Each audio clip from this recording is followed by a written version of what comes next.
오늘 말씀을 나눠볼 건데요. 오늘 말씀의 제목은 이겁니다.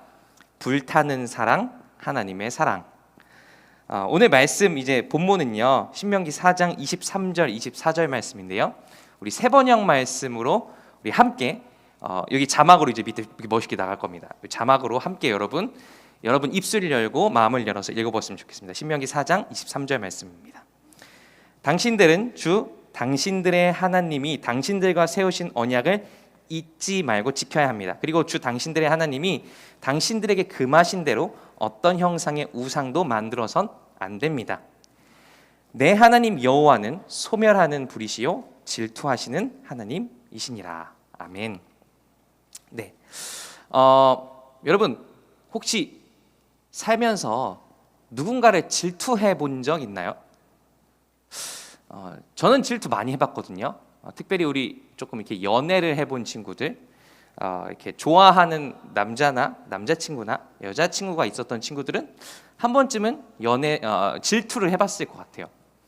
그런데 이렇게 내가 좋아하는 사람 옆에 자꾸 이렇게 다른 남자, 여자, 다른 이성이 이렇게 왔다 갔다 걸어갖고 좀 이렇게 마음에 질투심이 막 불타고 나면 항상 제 마음속엔 두 가지 마음이 생겼던 것 같아요.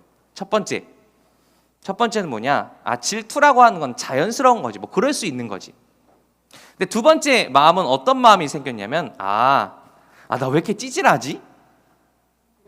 죄송합니다. 표현이 이래서 나 왜 이렇게 속이 좁지? 막 이런 생각이 들었던 것 같아요. 그러니까 흔히 드라마나 영화를 봐도 질투라고 하는 감정은 되게 속이 좁은 사람들만 느끼는 그런 감정으로 그려지곤 해요. 자, 그런데 오늘 말씀을 보면요. 이렇게 상당히 그냥 대놓고 얘기하겠습니다. 찌질한 감정인, 좀 속이 좁아 보이는 것 같은 감정인 이 질투를 우리가 믿는 하나님도 우리랑 똑같이 느끼신다라고 합니다. 근데 솔직히 이게 좀 우리가 평소에 하나님에 대해서 가지고 있던 생각이랑 잘 맞아요? 안 맞아요, 여러분? 잘 안 맞아요. 하나님은 왠지 이런 감정 안 느끼실 것 같고 되게 마음이 넓으시고 그럴 것 같은데 오늘 말씀을 보니까 어떻게 돼 있어요? 하나님께서는 질투하시는 하나님이라고 말하고 있어요. 자, 그럼 이제 여기서 우리가 질문을 던져봐야 됩니다. 질문. 하나님이 왜 질투하신다고 하는 걸까? 자, 그 다음에 또 어떤 질문 던져봐야 되냐면 그러면 하나님을 질투하게 만든 그 녀석, 그 놈은 대체 누구인 걸까? 라고 하는 질문을 해봐야 됩니다. 자, 오늘 본문 말씀인 4장 24절을 제가 읽어드릴게요. 저는 이제 개역개정 성경을 읽어드리겠습니다. 내 하나님 여호와는 소멸하는 불이시요 질투하시는 하나님이시니라. 오늘 이 말씀, 본 말씀 표현된 신명기 이 말씀은 모세가 죽기 전에 유언처럼 이스라엘 백성에게 마지막으로 남겼던 설교예요. 자, 그런데 이 24절에서 뭐라고 얘기해요? 모세가 질투하시는 하나님의 모습을 뭐에 비유하고 있죠? 소멸하는 불에 비유하고 있습니다. 근데 이 소멸한다라고 하는 말이 좀 어려워요, 솔직히. 그렇죠? 저도 제가 학생 때 처음에 이 말씀 읽었을 때 소멸하는 불이 뭐지? 이게 무슨 의미 잘 이해가 안 갔거든요. 근데 이 소멸한다라고 하는 말은 성경이 원래 쓰여진 히브리어 원어 성경을 읽어보면 이런 뜻이 있어요. 개걸스럽게 먹어치우다 또는 집어 삼키다 이런 뜻이 있어요. 영어 단어에서 제가 조금 이렇게 잘난 척 좀 하면 영어 단어에서 devour라고 한 단어가 있어요. 그 뜻입니다. 그 단어예요. 자, 그러니까 모세는 지금 뭐라고 얘기하는 거냐면 질투하시는 하나님의 모습은 마치 너무 활활 타올라서 그게 건물이 됐든 그게 뭐 나무가 됐든 장작이 됐든 그 타는 것을 집어삼키는 뜨거운 불과 같다라고 그렇게 비유하고 있는 겁니다. 자, 그러면 질투하신 하나님이 이렇게 집어삼켜버리는 뜨거운 불이라면 그럼 하나님은 대체 뭘 불태워버리기 원하시는 걸까? 자, 23절 말씀을 읽어드릴게요. 4장 23절. 자, 당신들은 당신들의 하나님이 당신들과 세우신 언약을 잊지 말고 지켜야 합니다. 그리고 당신들의 하나님이 당신들에게 금하신 대로, 자, 요게 중요합니다. 어떤 형상의 우상도 만들어서는 안 됩니다. 자, 그러니까 지금 23절에서 모세가 얘기했어요. 뭐라고 얘기했어요? 어떤 형상의 우상도 만들면 안 된다. 우상이 뭔지 여러분 대충 알죠? 하나님 대신에 인간이 하나님처럼 숭배하려고 만든 거짓된 신들, 하나님보다 더 사랑하는 것들을 우상이라고 얘기합니다. 자, 그런데 우상 만들지 말라고 한 다음에 뭐라고 얘기해요? 하나님은 집어삼키는 불같은 분이야, 질투하시는 분이야, 이렇게 얘기해요. 그러면 하나님이 그렇게 싫어하시는 거, 하나님께서 불태워버리고 싶어 하시는 건 뭐다? 모든 우상들이다. 그렇죠? 그러니까 하나님이 질투를 느끼고 계시는 그 대상이 뭐냐면 우리가 하나님보다 더 사랑하는 우상들인 거예요. 하나님이 그 불타는 마음으로 태워버리고 싶으신 건 뭔 거예요? 우리가 하나님보다 더 사랑하는 우상들인 겁니다. 자, 그러면 이제 여기서 다시 한번 질문을 던져봐야 돼요. 하나님은 그럼 왜 우상을 싫어하실까? 하나님은 왜 우상들에 대해 질투를 느끼실까? 여러분, 우리는 질투를 느낄 때 이런 것 같아요. 그 질투를 느끼는 그 사람이랑 나를 비슷한 레벨에 있는 존재로 봐요. 나랑 경쟁자니까 내가 쟤에 대해서 질투를 느낀다, 이렇게 생각해요. 그런데 하나님도 그러면 다른 우상들에 대해서 쟤가 나랑 경쟁하나? 내가 쟤보다 좀 이렇게 쟤를 이겨야 되나? 이런 생각을 가지고 질투하시는 건가? 대개 우리는 질투를 왜 하냐면 저 질투를 느끼는 대상보다 내가 더 높아져야 되고 내가 더 강해져야 되니까 나를 위해서 질투를 느껴요. 그런데 하나님도 그러시는 걸까? 자, 이거에 대한 답을 또 말씀에서 찾아봅시다. 자, 골로새서 3장 5절 말씀을 띄워주세요. 자, 제가 읽어드릴게요. 그러므로 땅에 속한 지체의 일들, 곧 음행과 더러움과 정욕과 악한 욕망과 탐욕을 죽이십시오. 자, 여기다 이제 밑줄 그어야 됩니다. 탐욕은 우상 숭배입니다.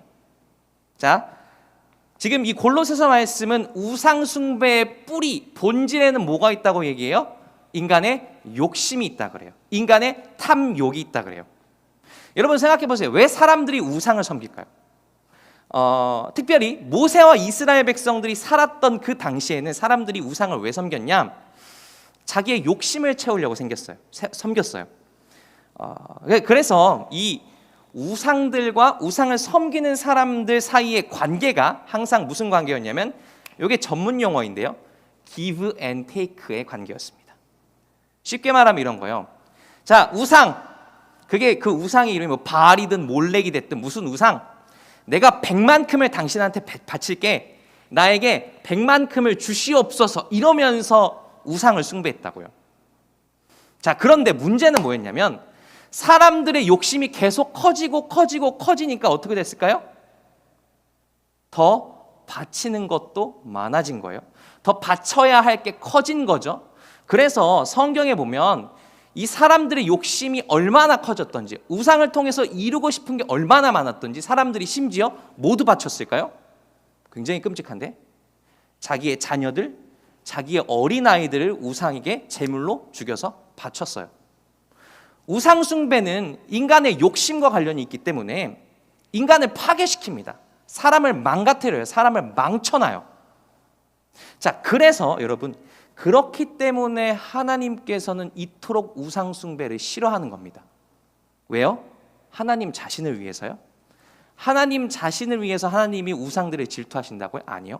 하나님은 우리를 위해서, 우리가 하나님 대신에 다른 것을 섬기는 순간 우리가 그 욕심에 빠져서 우리의 삶이 더 깊은 어둠과 절망과 죄 가운데로 빠져들기 때문에 하나님은 우리를 위해서 우상들을 싫어하시고 우상들을 질투하시고 우상들을 태워버리길 원하시는 거예요. 그런데 하나님은 기본적으로 우상과는 전혀 질적으로 다른 분이십니다. 아까 그랬죠. 우상은 우리랑 무슨 관계를 맺는다? give and take의 관계를 맺는다. 네가 100을 원하면 나한테 100만큼 바쳐. 그런데 하나님은 우리랑 give and take의 관계를 맺고 싶지 않아 하세요. 하나님은 그냥 그 안에 완전하시고 모든 게 넘치시는 분이시기 때문에 하나님은 그냥 우리에게 사랑과 은혜를 마구마구 퍼주길 원하세요. 그리고 우리는 그 하나님을 뭐라고 고백하죠? 그냥 저 멀리 계신 분이 아니라 그냥 옆집 사는 아저씨 잘 모르는 사람이 아니라 우리는 그 하나님을 우리의 아버지, 아버지라고 고백합니다.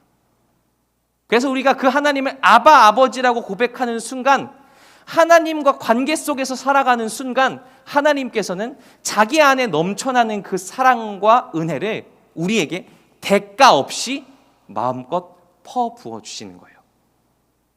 저는 그래서 여러분이 하나님만을 사랑하며 살아갔으면 좋겠습니다. 하나님만을 섬기며 살아갔으면 좋겠습니다. 그렇게 하나님만을 사랑하며 섬기는 건 하나님 입장에선 하나님에게 이로운 일이 아니에요. 바로 우리에게 생명이 충만하게 임하는 길입니다. 그래서 여러분이 이번 주 한 주간에는 그렇게 우리에게 늘 사랑과 은혜를 주실 준비가 되어 있는 그 하나님 앞으로 기도하는 자리를 찾아서 나아갔으면 좋겠어요. 여러분의 가정이 됐든 또는 여러분이 있는 곳 어디가 됐든 기도의 자리를 좀 하나님과 은밀하게 만날 수 있는 그런 자리를 찾아서 거기서 하나님, 사랑하시는 하나님, 나를 질투하기까지 사랑하시는 아버지 하나님, 그 사랑을 나에게 부어주시옵소서. 이렇게 기도하는 여러분의 한 주간이 되었으면 좋겠습니다.